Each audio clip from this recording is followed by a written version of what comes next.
You are watching Issues at Hand on Church of Uganda Family TV. My name is Bruno Edgar. Welcome to Issues at Hand today. Now, today we are talking about the plight of medical practitioners amidst the Ebola outbreak. And it's a big concern because remember, when it comes to the front line, after God, because God is our first protector and our first healer, after God, then we have the medical practitioners who are on the front line working hard day and night to ensure that we are safe from Ebola and that those who have contracted the virus are treated. But we are talking about their safety as health workers. How safe are they? Because they have families as well that must be taken care of. But remember, Issues at Hand is brought to you by Protea Hotel Entebbe. If you want to get a relaxing place, if you want a place to hold conferences, wedding receptions, Protea Hotel Entebbe is the place for you. Make your reservation and booking today and get yourself a nice, soothing experience at Protea Hotel Entebbe. Now, let's get right into the issue for today. Now, health workers have been advised to be alert and highly suspicious when handling patients presenting with Ebola virus disease-like symptoms following the outbreak of Ebola.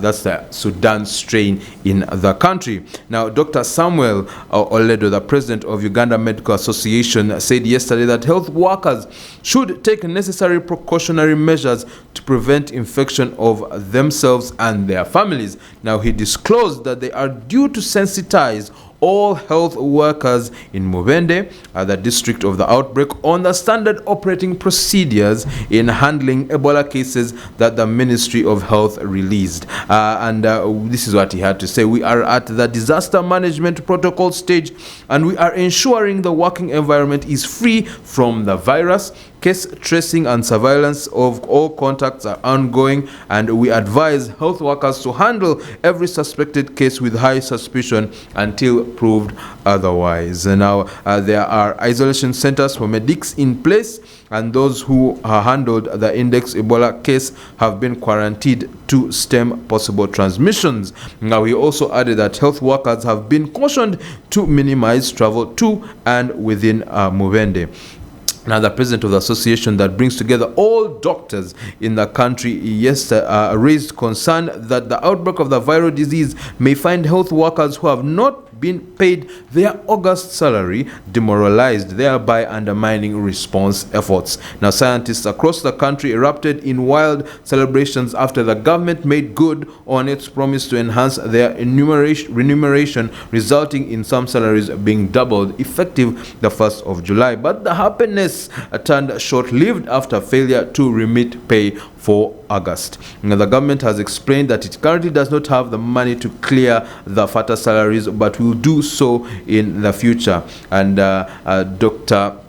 Samuel also proposed vaccination of health workers involved in fighting the outbreak, but the Ministry of Health has come out to say that Ebola vaccines available work for Zaire, not the Sudan strain that has been discovered in Mubende. Now, medical responses to Ebola incidents in Uganda, the current one being the 5th, have in the past led to nurses and doctors, prominent among them being Dr. Matthew Lukuya in Gulu and Dr. Jonah Kule in Bundiwujo, getting infected and dying in the line of duty. And so today we are talking about how safe medical practitioners are. Now, he did not stop there. So Dr. Samuel Oledo as well said the health workers should be calculative during the Ebola response because the government has not compensated their colleagues who died in the line of duty during the COVID-19 pandemic. He also appealed to the government and operators of private facilities to ensure health workers have a sufficient and uninterrupted supply of PPEs. Now, he said that a health worker in Mubende who handled one of the Ebola patients is experiencing symptoms of the disease, but the test results are yet to come. And he was very strong on this, saying we shall not entertain health workers touching patients without PPEs. You have a mandate, a right to stay home. You should not be coerced to work on patients without PPEs. You should be covered from head to toe. You must have a mask, face shield, goggles, apron and gumboots, and you must have gloves, both surgical and disposal.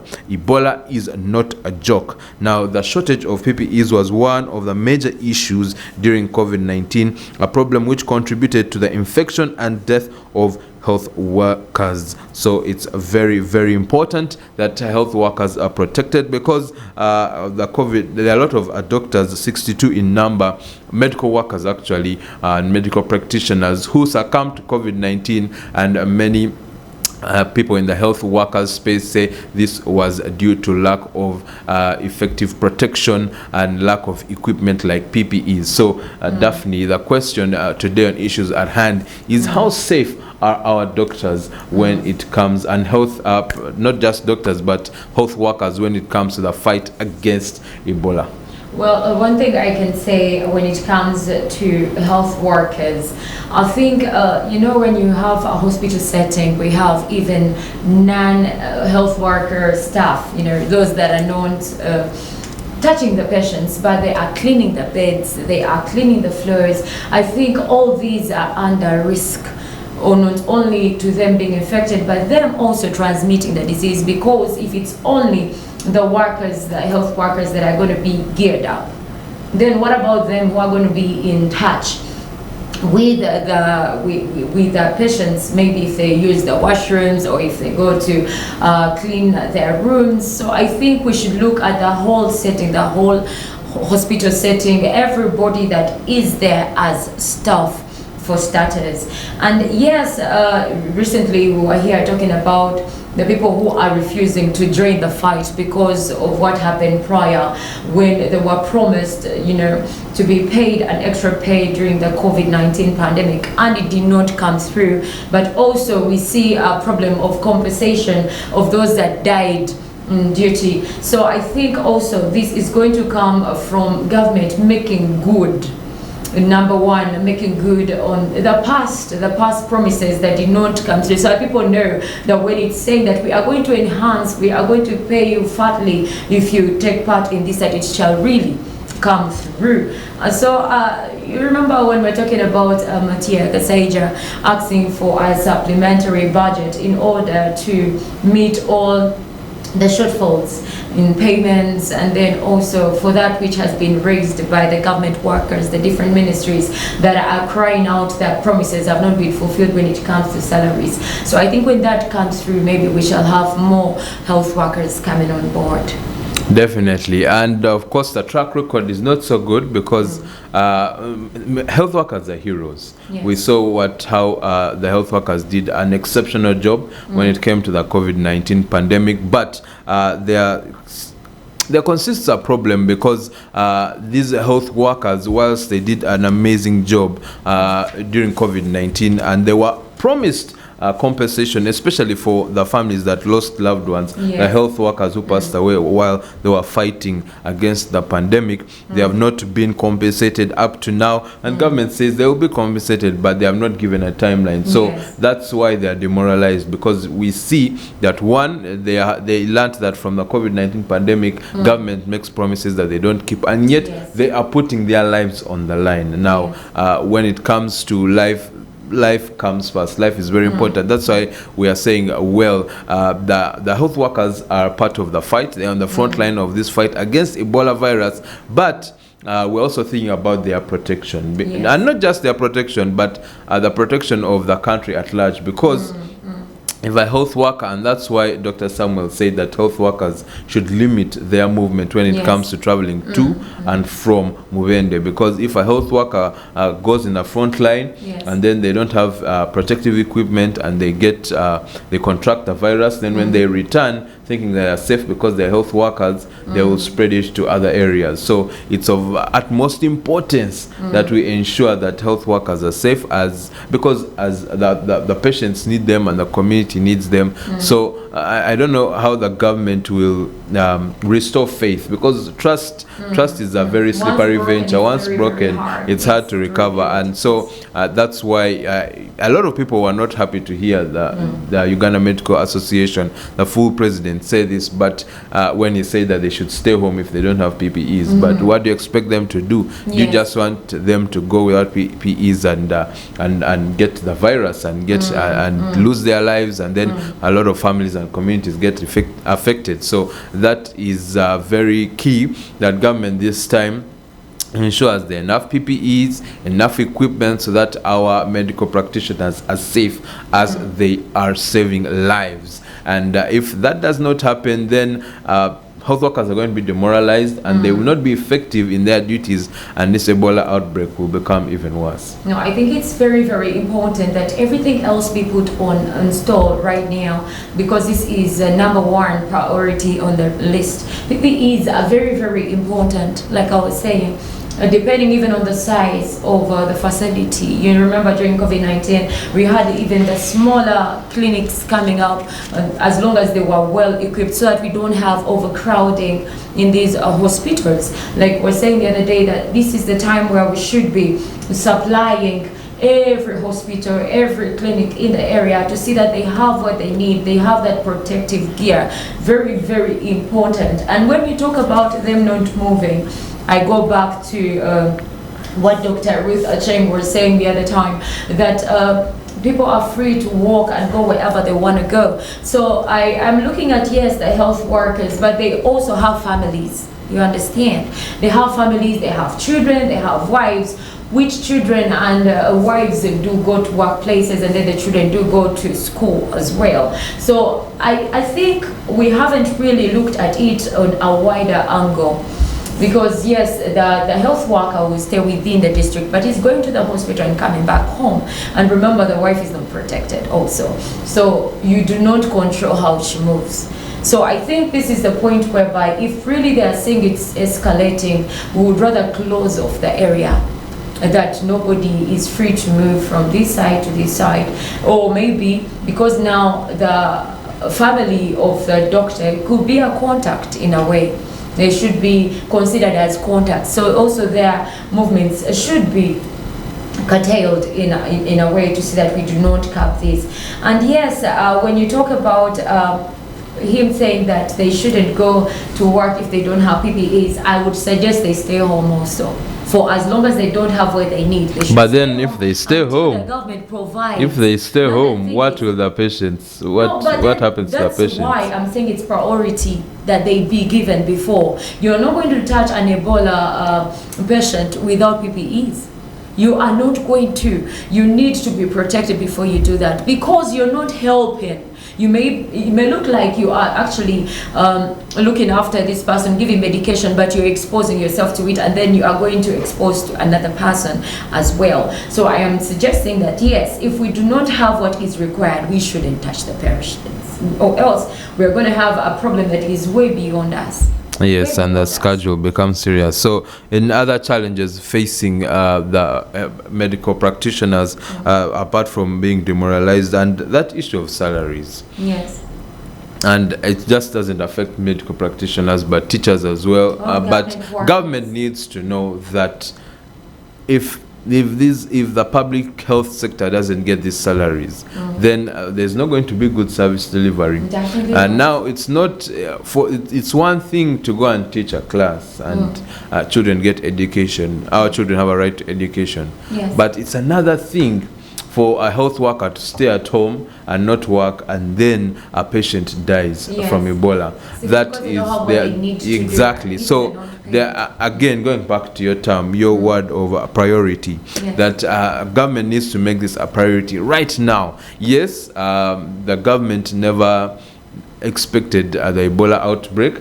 They no one saw it coming. It has come as a shock to the country, which says another thing altogether, because for many there has been an Ebola outbreak in DR Congo. So the question was, how was Uganda protecting herself from an outbreak coming in from Congo to Uganda? Although this is a different strain, so it's really different. So now that the problem has come, and they need to now plan accordingly to prioritize, to ensure that the fight against Ebola is at its strongest, Yes. including ensuring that that health workers are well taken care of, that they have the PPEs, they have the protective equipment, Yes. and that they are not demoralized, because if they are, then it's going to affect the country as at large. But other challenges facing health workers include the lack of space in isolation centers. It's what I was they are coming to. working. I saw you. It's what I was Your coming gun to. is charged and Yeah, it's ready. it's what I was But coming there's an issue with isolation centers. Of course, the government and the Ministry of Health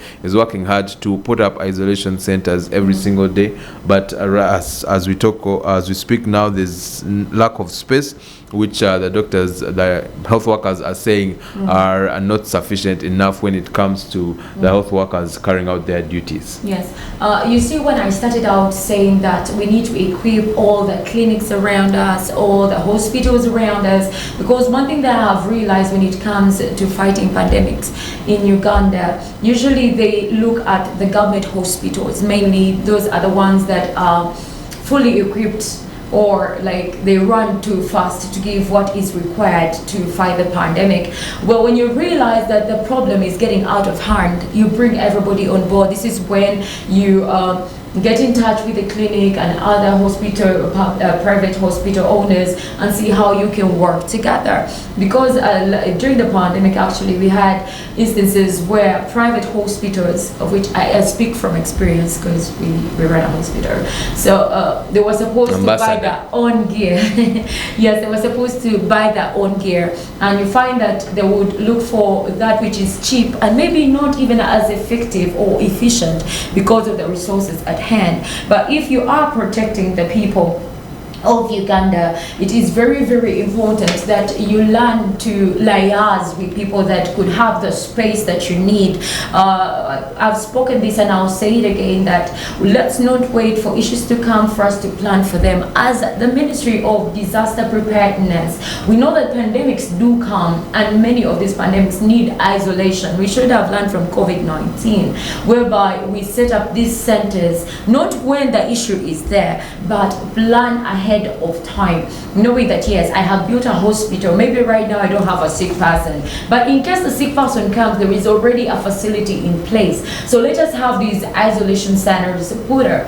We have land, and the government has learned. We have very many places where we can set up these isolation centers and then have a number of maybe ambulances if you had to move them from one place to another, but all on standby.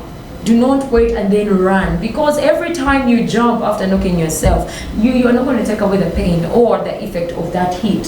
So it's important that we look into this issue of having isolation centers set up. We go back to priority.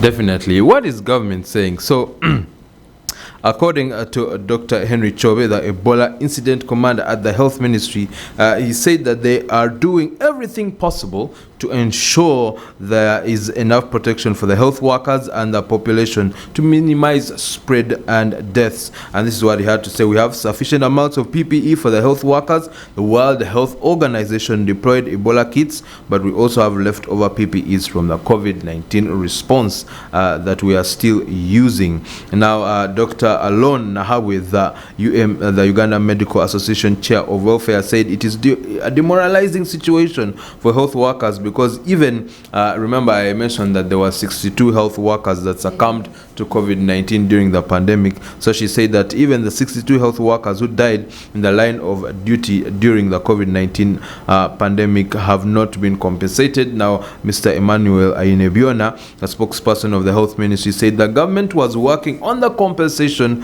of for families of health workers who died during COVID-19, but he hasn't given a timeline.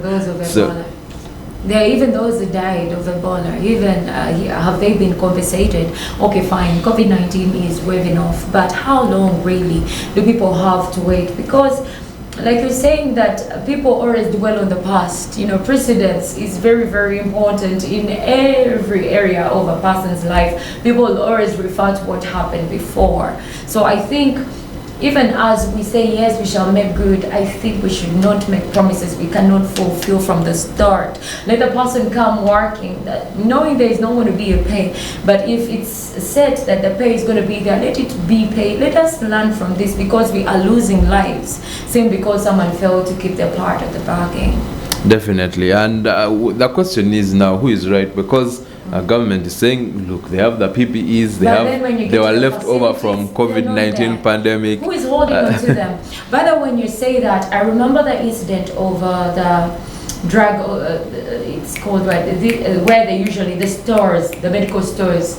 We had lots of drugs in the medical stores that were expiring, and they were actually looking for where to dispose them, and yet the hospitals didn't have the drugs. So my question comes to the procurement officers, my question comes to the operations managers, who is not doing their part? I remember as well as the COVID-19 vaccines that were getting expired. And then people are saying we have no vaccines on ground. We don't. So I'm wondering, if the PPEs are there, why aren't they in the hospitals where they're supposed to be? What are they doing in the stores? And this is something that has been going on. Now I'm asking myself, who is responsible for that? Who is supposed to see that these reach on ground? Because people are dying and people are shunning away from doing their jobs simply because someone is sitting on what is not supposed to be sat on. So I think government should really get on ground. Let's get on ground. Like I've already said this, that usually these issues come if people are on phone and not really going on ground to know what's happening, to follow through what's really happening.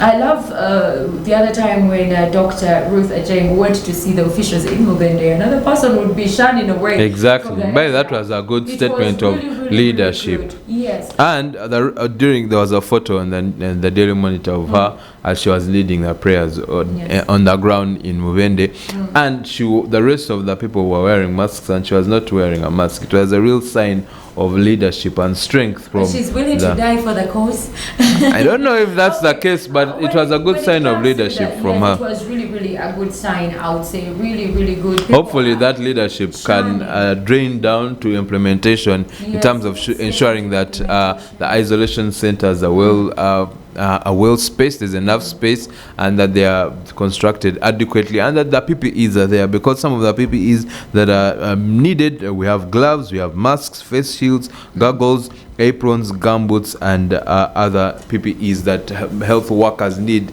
in this fight against Ebola. Yes. Now, when it comes to health workers, apart from the lack of the challenges they face in terms of lack of equipment and lack of protection, lack of payment. Something else that they have as a big challenge when it comes to this fight against pandemics of this sort or outbreaks or diseases of this sort include the perception from the community. Yes. So remember, there's a story that Daily Monitor released about how suspects of Ebola were escaping from health workers because the health workers wanted to come and quarantine them, but they were saying no, we don't want, and they actually came out to say that they will die if they need to die. So there needs to be sensitization.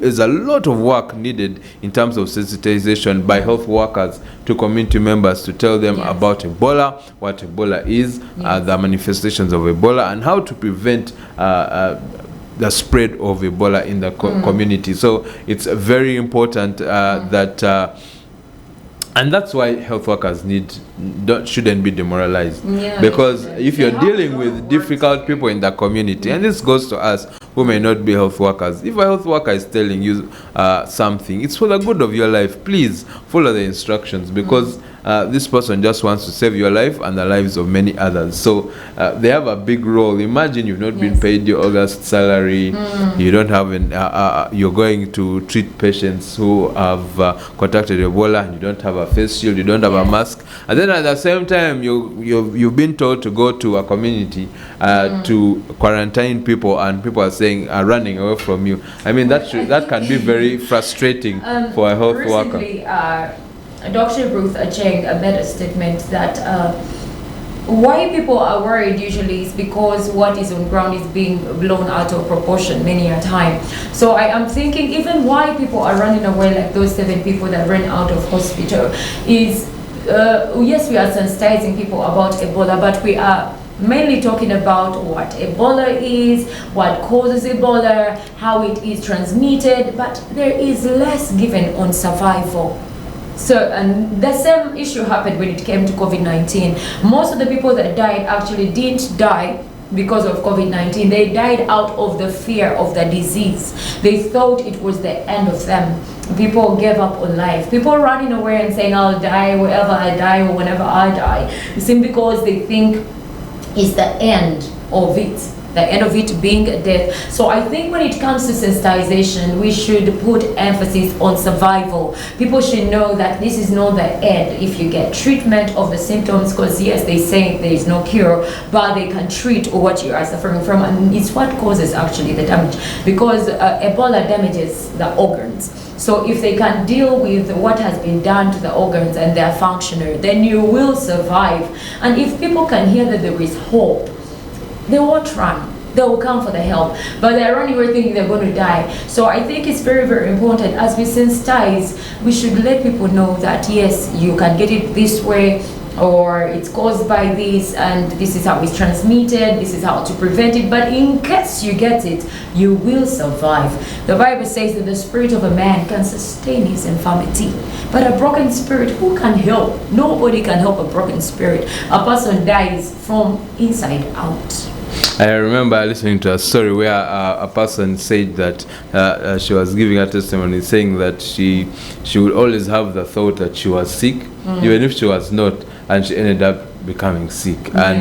And there's also a report that was released by a journal, scientists, doctors, who came out to say that when it comes to getting healed from sickness, or when it comes to a sickness, the mind has the biggest part to play in terms of how you think. So there are signals that are sent to the brain, and the fight against that disease starts from the brain. So if you have faith, if you have strength, that you will believe that, and you believe that you'll get healed, then you have started the fight well. That's why, again, going back to the emotional well-being of our health workers, that if this fight is going to be if we're going to push back against Ebola, then not just because even patients get emotional strength from the health workers.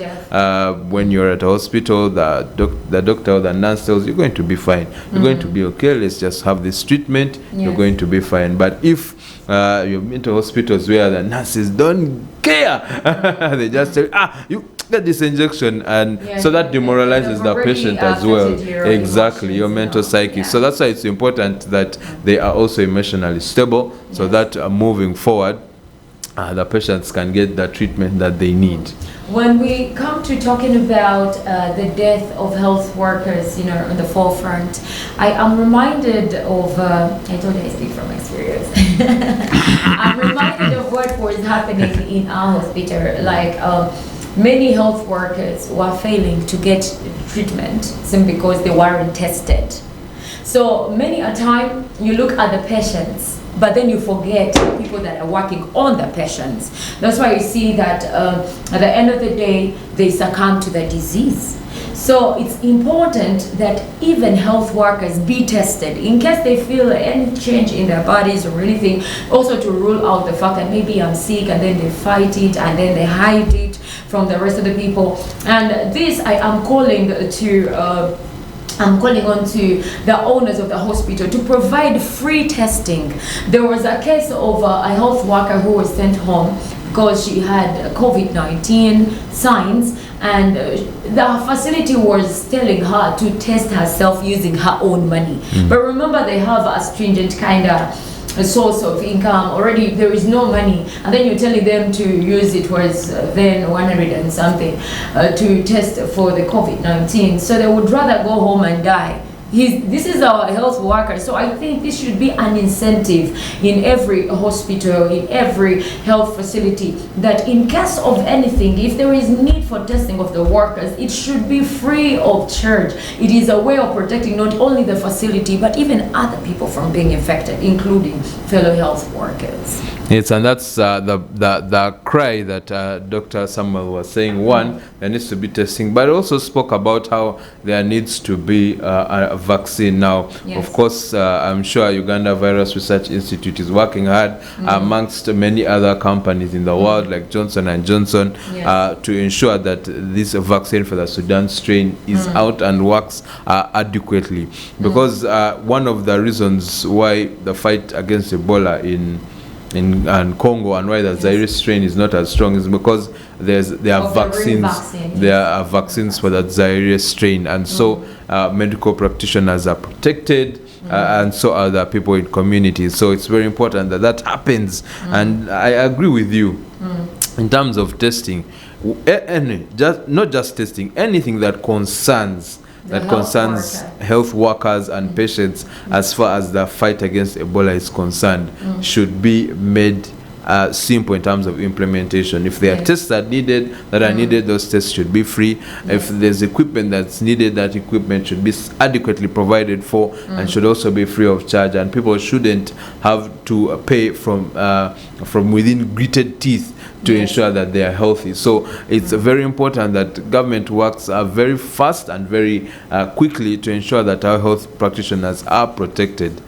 Well, when it comes to the point of them handling cases with suspicion, you say that if you see someone and they seem to be presenting symptoms of Ebola, they should use PPEs. But this is why I think, still, like I'm saying, we have learned a lot from the COVID pandemic.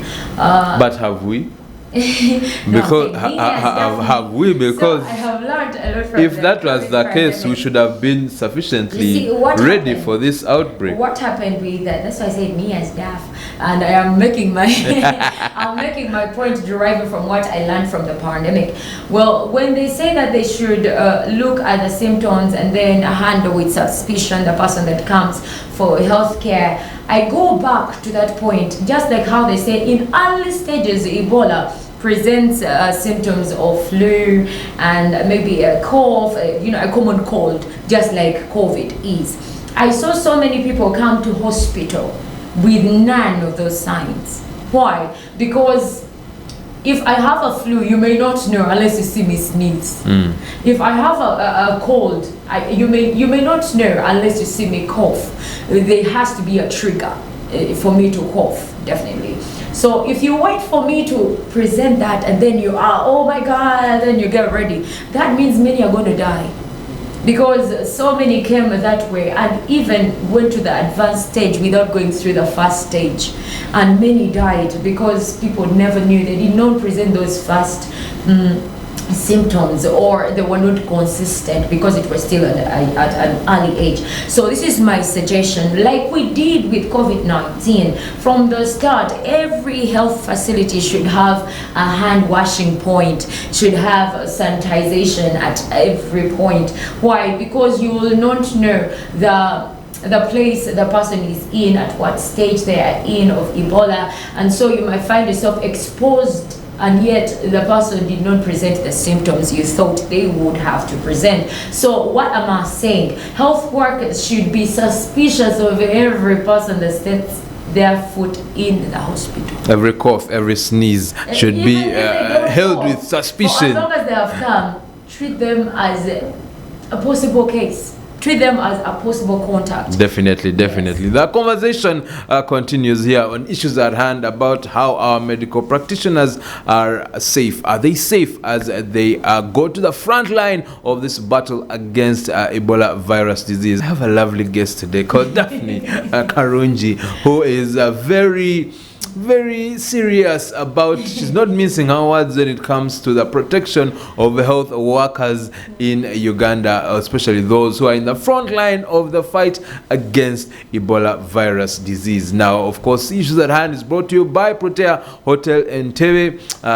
If you need a place to go and pray and meditate, Protea Hotel is for you. Entebbe is the place for you. So please make a reservation and a booking and find yourself to Protea Hotel in Tebe, where you can pray, meditate, relax, breathe in, have a honeymoon for those who are getting married soon. And I am looking at my right. Yes, make your reservation and your booking. And I think I remember during the COVID-19 pandemic, there was this wonderful habit that happened, that sprung up in America, that whenever, during the lockdown, whenever a health worker would return home, the people in the neighborhood would clap, would all come out of their homes and clap for the health worker. I think for us, we can do it differently. These health workers, after this fight has been won, and by the way, God has given us the victory over Ebola. After this fight has been won, we should take some of them, according to what we can handle, take some of them to Protea Hotel. They enjoy a relaxing time of leave. I love the fact of being one in spirit. I just wrote it down here, conclusion. I just wrote it down. I wanted to talk about it. You see, many a time, there are different incentives in life. Definitely. Different incentives. A thank you is one of them. Sometimes when someone does something good and you come out to appreciate them or recognize them a certain way, usually it gives them more morale, because we can see our health workers are really demoralized because of so many issues we have seen. But also when it comes to martyring people, really these are very important people. We have seen people who have died trying to save lives but have not been recognized as they should be. These are soldiers, for sure. They are soldiers, and I think the health ministry should come up with a way of recognizing people that are on the forefront of such fights. It could be monetary, it could be in kind, whatever way of recognition. It could be a medal, it could anything to show that really you see that what they're doing is good and they're protecting the citizens of Uganda. So I think it's something that we have not looked at. We haven't. And that's part of the reason why many of them are demoralized, because as a community, we don't recognize them for their efforts. And not that they are in health workers do their work because they want recognition. No, it's because they have been called and they are answering the call. Yes. But as a community, we must recognize the hard work that they are doing in terms of ensuring that we are safe from disease, that we are that we get treatment, and that we get healed and better. A good example is I have actually an uncle of mine who is a doctor, and I had a conversation with him during the COVID-19 lockdown, and he was telling me about how he was always at work, even at night, from morning to night, and he used to work so hard almost every single day to ensure that the patients who had COVID were treated, and that the community was safe from COVID-19. And you could really see that he was hard at work. He was giving his very best to ensure that lives are saved. So we need to recognize them for the hard work that is done. That's why I commend government at the very least for increasing their salaries and saying that, you know what, of course they've not implemented it, but at least they have increased. Yes, they need to be made national heroes, because that's very important. Because pandemics like COVID-19, then Ebola, we have talked about how dangerous it is as a disease, can wipe out communities, can wipe out countries. And so if it were not for the health workers, we would find ourselves stuck, we would find our country dilapidated. So it's very important that we recognize them for the hard work that they have done, and this will help give them a boost in terms of emotional strength to work hard, even when the next challenge arises in terms of our health sector in Uganda. Earlier we spoke about the challenge of stigma. You know, we have patients being stigmatized, people running away from them, but also health workers. Who walked into our office sometime, but not Ebola. It was COVID. You may run away, you're not safe. And am I safe? The person that was going to speak to this health worker ran to bring 4 masks. Oh my God, you're gonna kill me! And then they were putting on. There is a message you're sending to this person. should, instead of running away from them, we need to. If you are scared, don't show it. Find a way of masking up yourself without the person saying, but you're putting on the first mask, the second mask, the fourth mask. It was really bad. It took me off in a way because, yes, we know Ebola does kill, but we've been told it's not airborne. That one is not airborne. So yes, we use the masks because if the person is coughing, their saliva should stay in there, or maybe we use the gloves because of the sweating and all. But really, you don't have to show someone that really they are a threat to you.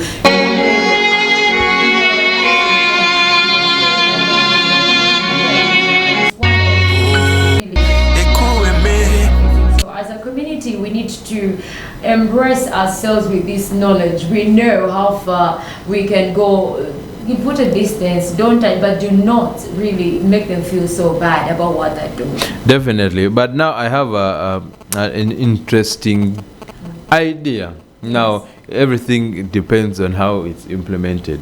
So just like COVID, we have talked about some of the challenges being the lack of PPEs, yes, the lack of equipment, the lack of space for when it comes to the isolation centers. So the idea I have, not the question, the idea I have is, so COVID-19, during the COVID-19 pandemic, government had to raise money to, yes, had to release an ad hoc budget to tackle the COVID-19 pandemic. Now, given that was at a larger scale than the Ebola outbreak right now in terms of patients and in terms of casualties, yes, but there had to be the existence of a budget to tackle the pandemic. Now, for there to be PPEs and enough isolation centers, there definitely needs to be an ad hoc budget from the government that can help the Ministry of Health do this work and can help encourage and protect and incentivize health workers who are at the front line fighting this outbreak. Yeah. So there needs, because this was not planned for from the national budget, and we have already seen when it comes to the implementation of the national budget, it's having an issue now because government does not have the money that it had planned for in the budget.